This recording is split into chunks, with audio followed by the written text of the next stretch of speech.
Roddy Martin emigrated to the USA from South Africa in 1998, where he started the supply chain advisory practice at AMR Research. He has been a trusted advisor on supply chain transformation and best practices to numerous large international companies and supply chain leaders around the world.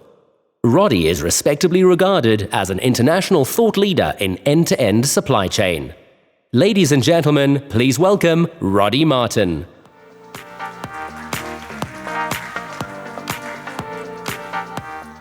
Well, thank you very much for the opportunity. At least I don't speak to you in an American accent. I can actually talk Afrikaans if you want me to talk Afrikaans. Studied at Tukkies. Anyway, this is not, just a couple of points I want to make. It's not a technology presentation, and it's not about a product. It's something that you are definitely going to see in the next 2 years in South Africa. In fact, we're living it in the United States. I'm going to start off by telling a story about Amazon, which you don't really see in South Africa. I have for 10 years been buying supply chain books from Amazon as a prime customer. You can go through and you can see I buy biltong, I buy crunchies, I buy all the stuff that's all available on Amazon. They know more about me than a lot of people know. The point is they know that I'm going to buy a supply chain book when it gets published. They send me an email about 2 months before the book gets published, and they tell me this book's coming out. And then, and I know this from the inside of Amazon, before I've placed the order for that book, it's already shipped to the closest DC to me. And what happens is, they will then send me an email and say, if you order this book before 8 o'clock on a Monday morning, you'll have it by 5 o'clock in the afternoon. I want you to think about that. That book has come through our whole supply chain, and they've collapsed all the processes in between supply and demand. I can't drive to Boston and get that book in a day. It gets delivered on my doorstep at 5 o'clock. The dog starts barking. My book is there.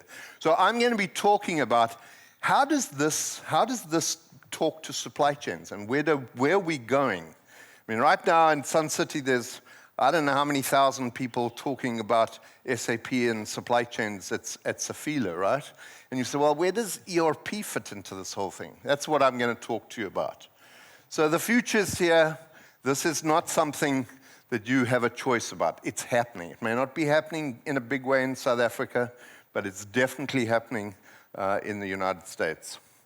So I'm going to quickly introduce it. I was part of the team, led the supply chain team that built the whole demand-driven end-to-end supply chain. And, I don't want to get into this who invented what. We did the research around demand-driven. There's lots of other people that have done great research around demand-driven and written books. It's not about a competition as to who developed it. What's driving change to this digital network platform? I'm going to focus, if there's one thing that I would really like you to take away today, how many of you have ever heard of the Gartner 5-stage maturity model? Okay, I wish there were more people here, but I was part of the team that developed that in the old AMR Research, and Gartner's done a really good job of carrying on with the research around that. I'm going to take you through a journey of that 5-stage. I'm going to tell you where these digital networks start to fit into the picture, and then I'm going to make some conclusions. Now, those of you who've seen me present before, and I know Douglas has, but this is an old P&G slide. And when you look at this slide, you'll see that's an end-to-end supply chain. And there's risks and cracks, gaps, departments in that whole supply chain. And that is the problem that supply chains live with today. If you talk about the life sciences supply chain, why is it that the average amount of inventory that a healthcare pharmaceutical companies is 200-300 days? They've got 85% margins. Their COGS is 15%. They just throw the stuff away if it expires. Now, can we continue to run supply chains like that?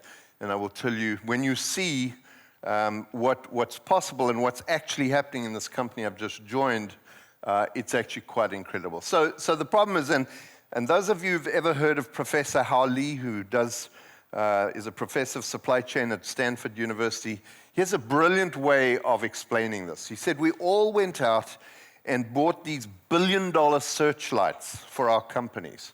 And we shone them on the supply chain. We thought we could see every little crack and every movement of all the inventory. And then we started to discover that there's actually some real dark areas that you can't see, because visibility is not a software system. And I want you to think about that. Visibility is not a software system. It's an end-to-end process capability in the business. And that's where I'm going to start touching on that 5-stage maturity model.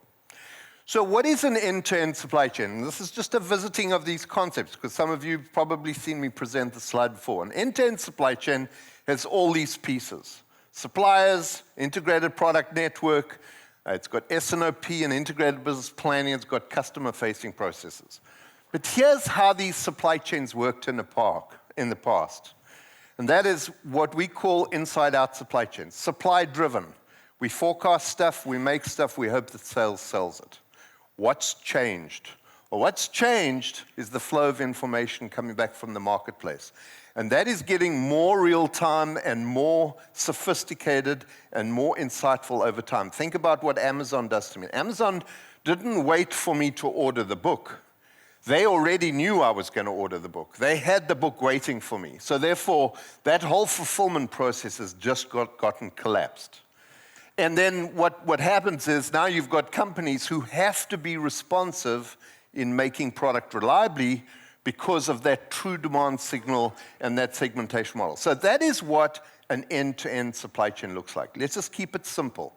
Now, the point is, this is generally your organization. What happens if you are 15 pharmaceutical manufacturers and the FDA and the World Health Organization has laid down a requirement that every one of the regulated drugs has to be serialized? It has to be trackable and traceable from the point it's put in a container all the way into a patient's hand. Suddenly, this becomes a very, very complicated picture. Right.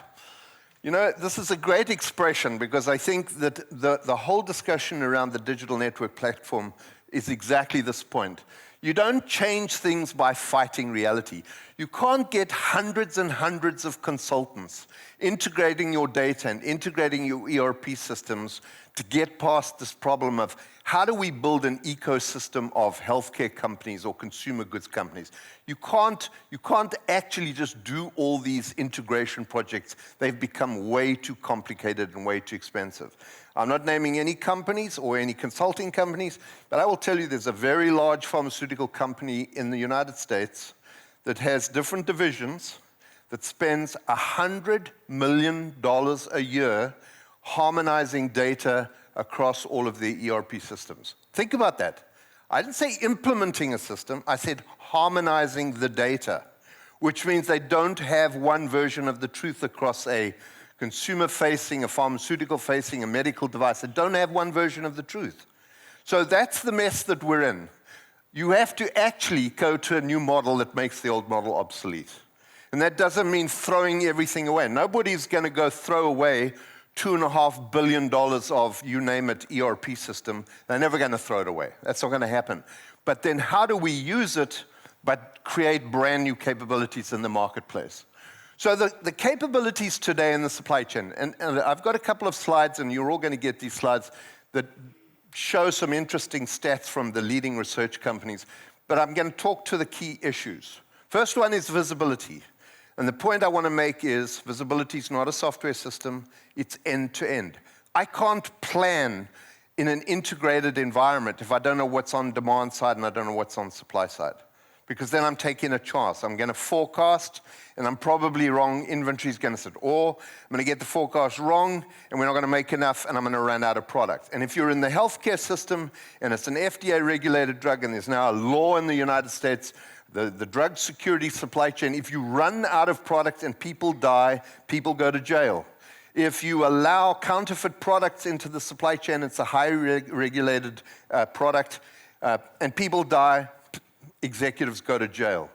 The whole issue of the opioids in the United States, which is, distributors and wholesalers who've been artificially pushing products and over-prescribing or encouraging doctors to over-prescribe. There are a couple of big court cases, and you might well see some executives go to jail. Technology driving cost reduction and growth. There's no longer an option of putting in an ERP system to drop costs. Companies like Procter & Gamble, Unilever, Samsung, their ERP systems, their infrastructures they've put in, they are competitive weapons to these organizations. But, let me go back to the statement I made. You can't be spending $100 million a year just harmonizing your data, bringing these competitive weapons into the business. Finding and addressing business problems, one of the big problems with digital. What's the exam question, somebody said to me the other night. I thought it was a brilliant way of stating it. What is the exam question you're trying to answer when you start putting digital into the business? It's not an experiment. I worked for South African Breweries. Those of you who know South African Breweries will remember a gentleman by the name of Norman Adamy. Norman Adamy used to say, you know, you IT people are the only people that get to practice your hobby at work. Now, that's very unkind, but you know what? As a business executive, that's what they see. We're always chasing after the latest, greatest new piece of technology. IT modernization, and then the big digital question is, are you trying to fix something? Are you trying to improve it 10 times? Are you trying to improve it 100 times or 500 times? Uber completely disintermediated the cab and the car service industry. That's a 500 times improvement. It's not a 10 times fix. So you have to decide which of those you're going to go after. And I'm going to use that maturity model to help you make and identify your level of capabilities so that you can make those decisions. So I'm going to skip over these slides because all of those points I made around visibility are all in these slides. You can have a look at them. This is Laura Cicero, who I used to work with at AMR. She's done some really great research. It's free research on the web under Supply Chain Shaman, but go and have a look and you'll see. The other organization that's done a great job around technology research is IDC in the United States, and a lot of the old AMR analysts are now sitting inside of IDC, and you'll see here they're talking about what's driving growth in supply chain from a technology point of view. The top strategic supply chain priorities, again from IDC, you'll see a good perspective there on IT modernization, driving costs down. And then the last one is the fact that supply chain transformation is no longer about technology. Okay, so let's get to the start of this whole idea of a digital network platform. So what IDC predicted that the biggest trend in supply chain is this whole idea of a really smart thinking supply chain. Now, think about this. Those of you who are in IT, those of you who are in business process, those of you in digital, how on earth, when you're spending all your time simplifying, integrating, harmonizing data, how do you make this a smart supply chain? It needs a completely new view of what's analytics, what's integration, what do we do with data, how do we get insights out of that data, at what level of readiness are you to get out of that data? So the one big area that is the big opportunity for analytics is this whole idea of what used to be called S&OP, what today is merging into, you'll hear more about integrated business planning. And I want to make the point that with digital and orchestration analytics, in other words, AI, building models with data, understanding how organizations behave, continually refining those models, we're going to see continuous, integrative, and integrative is a very interesting word for those of you who know the word. It's not integrated. It's integrative. What's holding me back at all cycles? Where am I analyzing that? So maybe it's an IT problem, maybe it's a data problem, but tomorrow it may be a team problem. Next time it may be a supplier that's unreliable. Maybe it's a quality problem. So the business is continually, integratively doing business planning. It's not a meeting.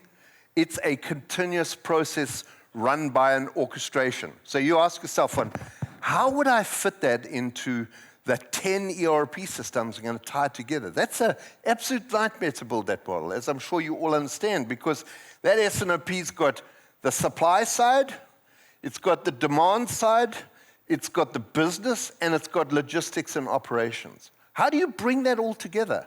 It's almost impossible, right?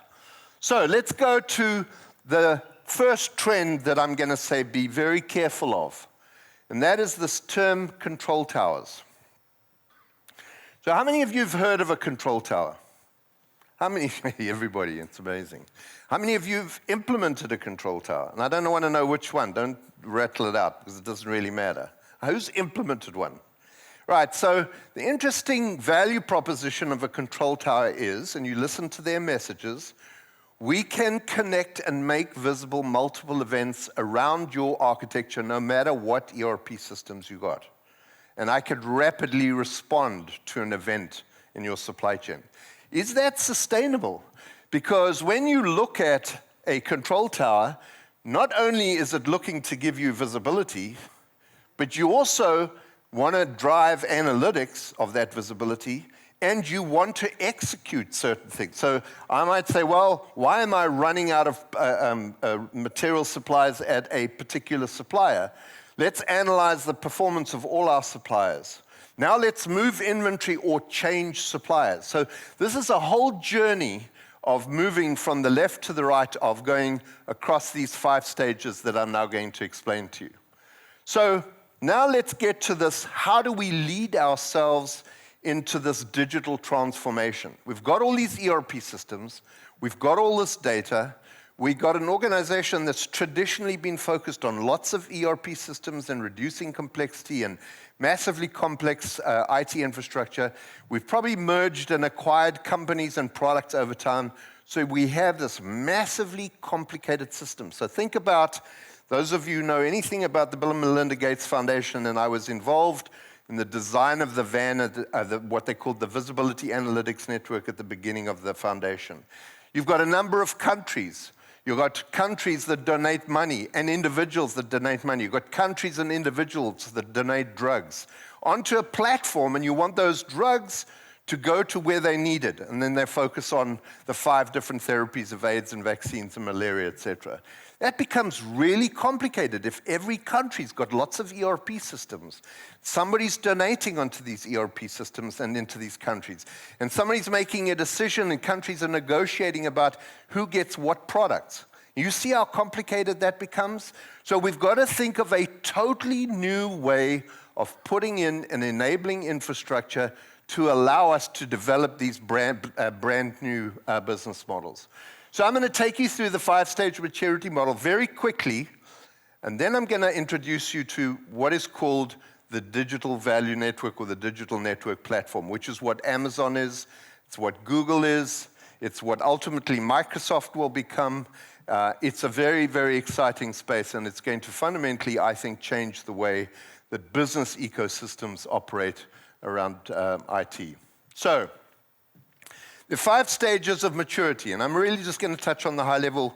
You know, you can read up the research. There's tons of stuff I've written and others have written about this model. So the bottom line is the 5-stage maturity model is about your capabilities of your business at that point in time.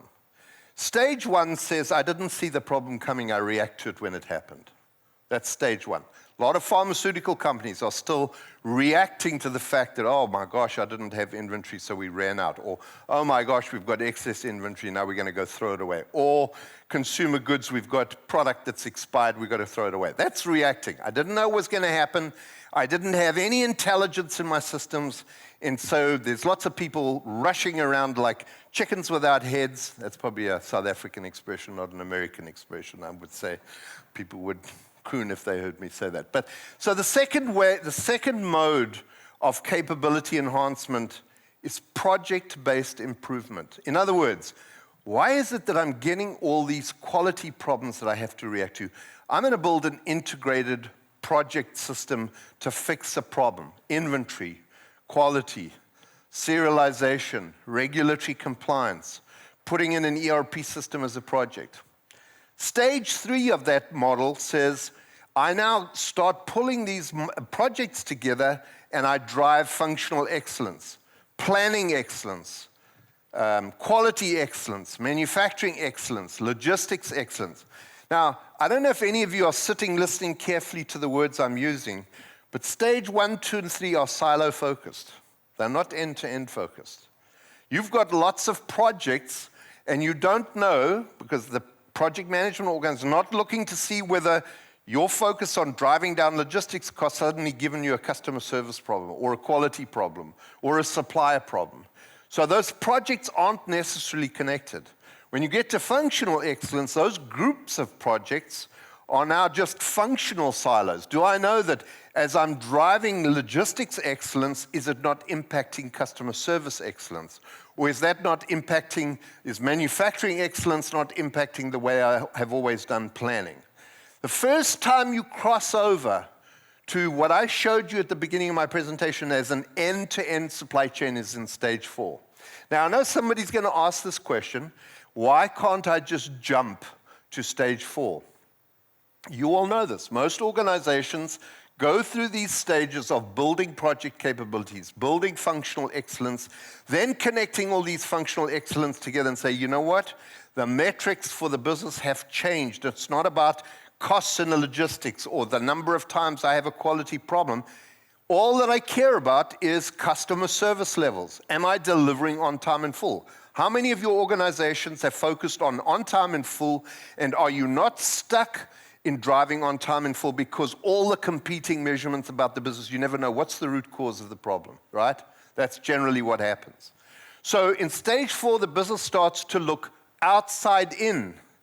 You know, I did a lot of work with Procter & Gamble in the years that I was an analyst, and Procter & Gamble were profound in one thing the CEO did. He said there's 2 moments of truth in this organization.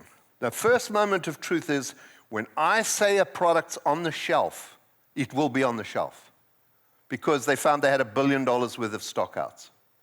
And the second moment of truth is I understand why consumers choose and use my products. So you see how his comment used to be, I don't care if you said you shipped it out of a manufacturing site on time. If it wasn't on the shelf, I don't care what the rest of the business did. It wasn't where the consumer or the buyer wanted it.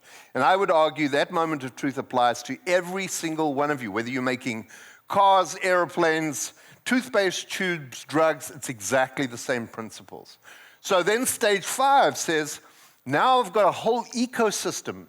When you look at the healthcare system, I've got hospitals, I've got retail pharmacies, I've got distributors and wholesalers, I've got manufacturers, I've got contract manufacturers, I've got suppliers. How on earth do I put all those things together? Everybody's got their own systems. How do I connect them all together? This is a lifetime and beyond worth of work to get all of these systems and all this data tied together so that we can run a whole healthcare ecosystem that works like a fluid, live machine. In other words, you're making drugs, they're going to the right place. We've got visibility of what's going to where, like the Bill and Melinda Gates Foundation work. So the context of this diagram is every one of your companies is somewhere on this curve. You need to diagnose it.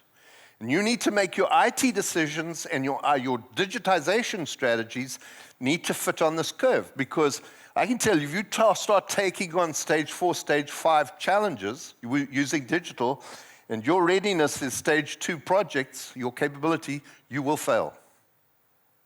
And if you, on the other hand, go in and start implementing more and more projects at stage 2, but the organization's looking for stage 4, stage 5 solutions, they're going to throw you out the door. Everybody understands this is a very, very important point. And this is why you can't jump. You can move quickly with the right leadership, but you cannot jump from stage 2 to stage 4 because there are capabilities you should have built that you haven't built. All right, so let's start talking about analytics, getting to this whole idea that there's a digital network platform, and what is that exactly? There's that same 5-stage maturity model. So let's look at this example of this $100 million a year data harmonization, and what kind of analytics is this organization driving? Well, there's your 5-stage maturity model. And if I look at the bottom quadrant of that diagram, it's answering questions the business knows it has. How many times did this break? How much is lying around? How many times the supplier let us down? What did it cost us? How long were we down? That's the bottom left-hand side. But that's not how Amazon delivers me a book on time in one day when I buy my supply chain books. They're up in this top left-hand, top right-hand side, which is orchestration analytics. They've built a model of me. They've built a model of me, and a new book comes along, and they say, this guy, Roddy Martin, he's going to buy one of these books. So before he's even ordered, I'm shipping it to a DC. It's going to sit and wait for him, because I know he's going to buy it. Or bloody lekker biltong. I don't know if you know, this is probably amusing to most South Africans. You can buy bloody lekker biltong on Amazon. Go and Google it, you'll find it. So, and they found out that I love bloody lekker biltong. Now they want me to buy it all the time because they keep sending me things. Well, maybe you need some more, maybe you need some more. But they've got it because they've got a model of my needs. They have built, from analytics, they've built a model of what I buy, what I want, when I want it, and how much I'm prepared to pay. So the movement is, if we're going to build an ecosystem in stage 4 and 5, we've got to start building models with all this data. We've got to be able to build models that can predict, models that can analyze, models that can feed insights. So if you Google the following sentence, Merck and Walmart share pollen data, you'll find a very interesting article. Merck in the United States, who own Claritin, the antihistamine product for allergies, and Walmart, they sit down together and they say, okay, northeast of the United States, what's the pollen trend? What's the weather trend?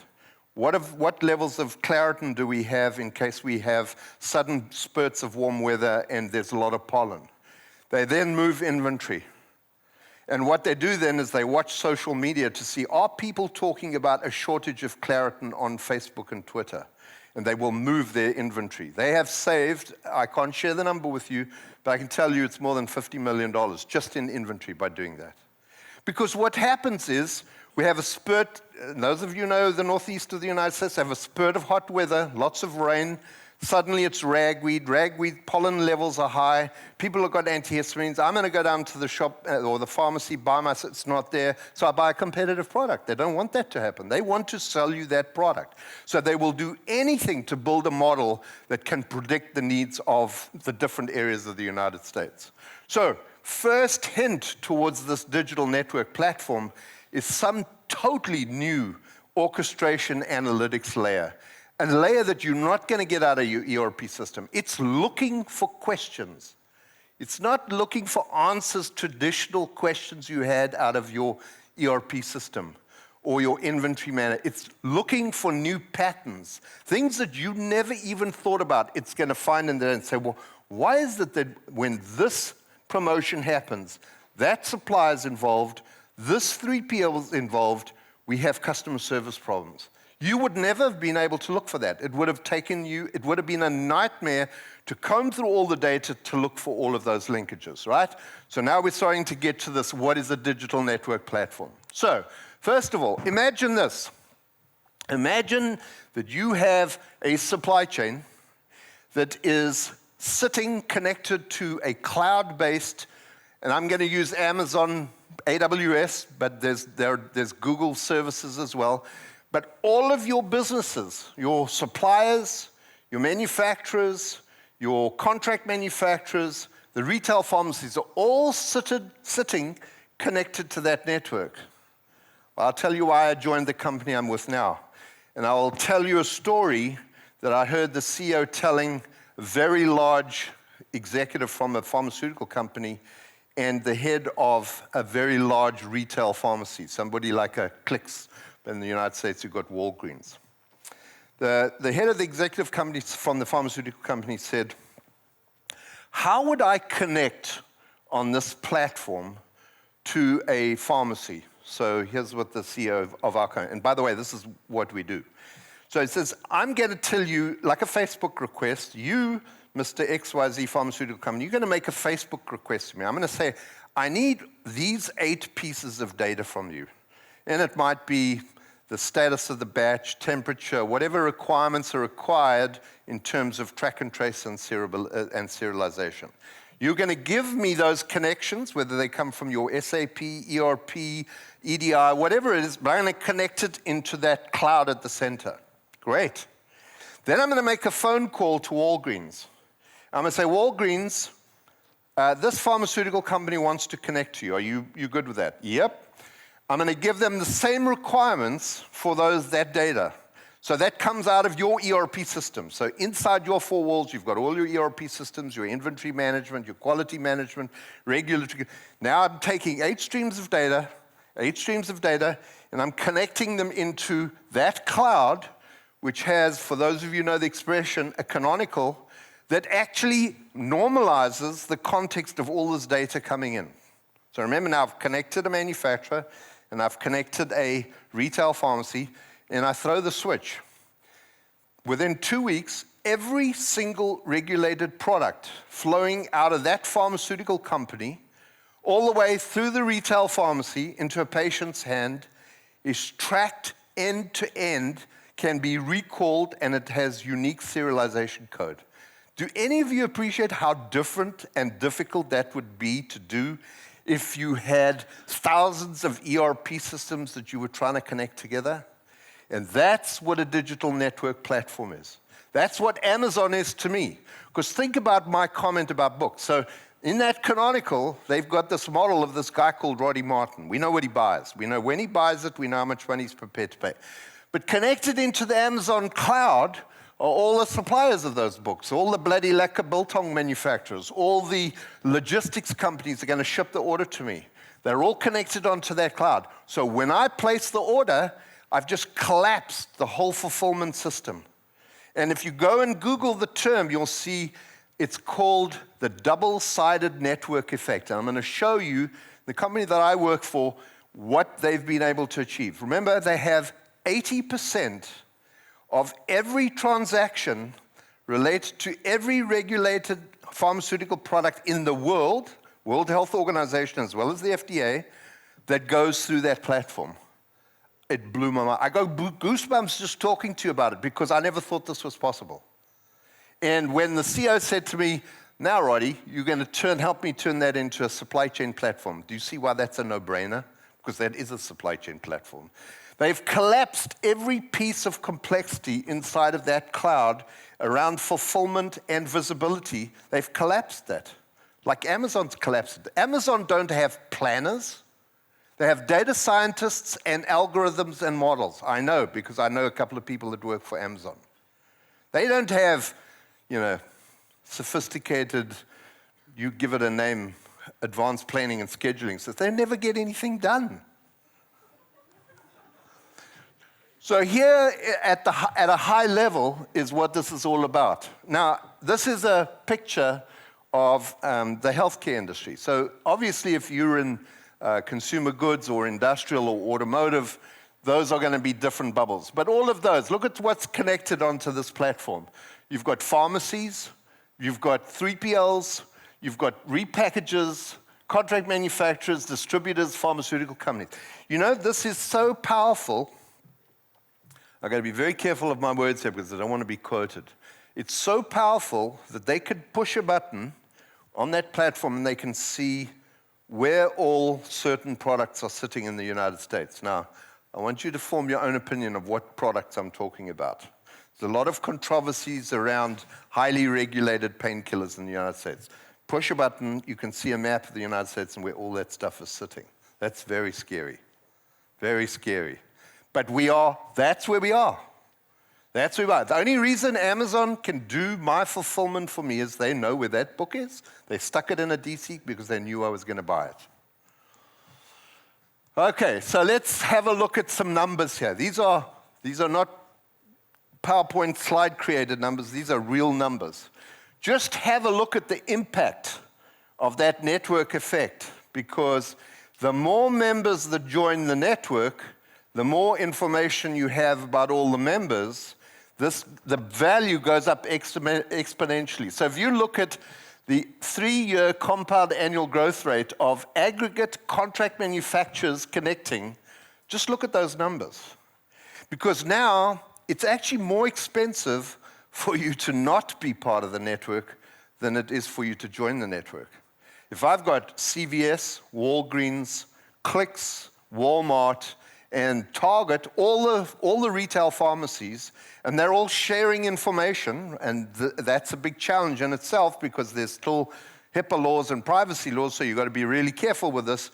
but they all have visibility into the end of the network. So I'm going to give you another thought that our CEO made to me. I said to him, I heard about this new trend of having crawlers running around supply chain planning systems looking for deficiencies and gaps in the model. He said, Roddy, when you run off an AWS real-time platform like this, you don't need crawlers. You're effectively running the business like a process control system. A crawler says, I need to go and find a problem. Something that was supposed to happen didn't happen. But if I'm running the business because I've collapsed all this inside and I've got visibility upstream, I've got visibility downstream, and I'm simply mapping, I don't need crawlers. I'm running the business in real time. I'm running this whole ecosystem of pharmacies, hospitals, contract manufacturers. This is mind-blowing, and we are going to see this. This technology is moving so fast. In fact, I'm not going to mention names, but 3 very prominent people that worked with me at AMR Research are now sitting in Amazon. So why Amazon? So is Amazon not a supply chain fulfillment company? So you can see where this is going. I don't know how many of you track the big software vendors. Those of you who know the ex-South African head of sales for Oracle, for SAP, Rob Enslin, he left. He's just gone to Google. The head of Oracle Cloud, Thomas Curran, who literally built Larry Ellison's cloud in Oracle, he's gone to Google. Can you see where this is all going? These are companies that are starting to put these digital network platforms together, which you're going to develop on in the future, and you're going to run slices of applications. You're not going to run and spend billions of dollars on an ERP system. You're going to deploy applications that have specially been built to suit your company, and they sit on the cloud. Do you now start seeing how possible it is to build this ecosystem where that is a whole healthcare system? In other words, I've taken the projects, fixed problems. Functional excellence gave me a capability. End-to-end excellence inside my business, I said, I care about being able to fulfill and being able to supply. That's all stage 1, 2, and 3. Now I connect to a fulfillment demand signal, to a supply signal, and now I connect that across all of these players in the industry. Now you have a whole healthcare system that's running off that cloud as a set of services and applications. This is not pie in the sky. This is already happening. Just go read the books. And these interesting thing is if you go and read up on some of the articles around double-sided network platforms, this is stuff we've been talking about this for 2, 3, 4 years. But for the first time, Amazon, Microsoft, Google are starting to put these capabilities together in a way that we can all use them. So here's my conclusion. This is what we're looking at. This is my last slide. You remember I had these little pieces of these little clouds here with all the different companies and the ERP systems. That doesn't change. You still need an ERP system in your company unless you're going to run your company on one of these platforms. This digital network platform is for running a whole stage 5 ecosystem. But you can't reliably, I can't get my book if the supplier and the printer of the book that said I'm going to put it in the distribution center didn't put it in the distribution center on time. So when they sent me the email and I said to Amazon, yeah, I want that book, and they said, oh, sorry, we thought we had it, but we can give it to you in 3 weeks' time. Never happens to me on Amazon. I'm not saying it never happens to anyone, but it doesn't happen to me. I don't know why. But the point is, you still have your own systems inside your partners, like your contract manufacturers, or your own manufacturing, or or hospitals. They've all got their own systems. But the point is, what's collapsing is the visibility of all the various players across that healthcare system. So that's why, let me go back to the point when I said, beware of your huge investments in control towers. I'm not saying it's the wrong investment. It might be absolutely the right investment. But you're only solving part of the problem. You're making visible stuff that you should be able to see because you've built a very complex IT infrastructure with multiple ERP systems. That's what you built. and I can't see inventory upstream and downstream. I can't do my S&OP. You've got to fix that problem, because when you're part of this digital network platform, you have to be reliable. When you say you can ship something to somebody and you say it's available, if they place the order, it better be available. And you better be able to meet the commitment that you made to that customer. But the point is, that is what stage 5 looks like. So here's my last slide, and this has been one of my favorite slides for many, many years. And I still see a lot of companies use it. It's a very interesting study. And anybody who wants this article, I actually have this article. It's a McKinsey article.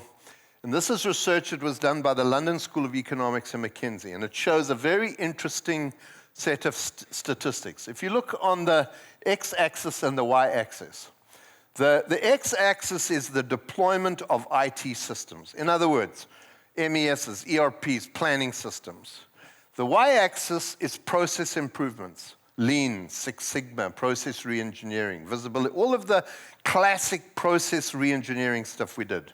Now you look at the quadrants, and you'll see that the return on investment for companies that do, and this was done with a lot of international manufacturing companies. Companies that only focused on process improvements only typically saw an 8% improvement or ROI on their investments.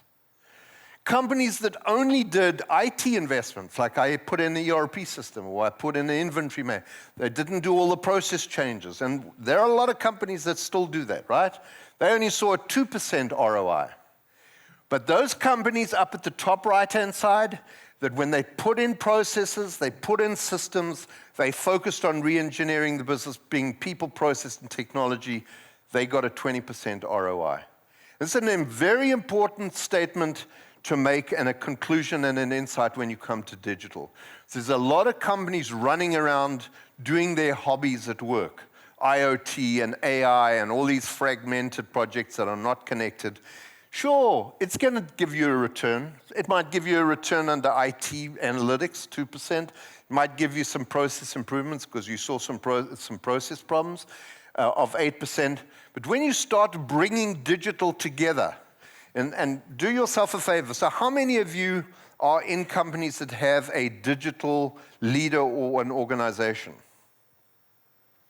Right. How disconnected are they from the IT organization? Very, probably. There we go. So you've started to make the connection. This is not about a digital project and an ERP project. It's about an end-to-end capability that looks at analytics and ERP all together, because I'm trying to build an end-to-end business. That's exactly the point that I'm trying to make. So you already have identified that if you want to operate up in the 20% zone, you better bring IT, digital, and business process reengineering together. That's the bottom line. All right, well, that's my conclusion. Thank you very much. I hope it made sense. And watch out for digital network platforms. Not a product. It's not something I sell. But you need to, if you're in the space of supply chain, you need to understand what that is, because it's going to change all of your careers. I'm telling you right now. Thank you.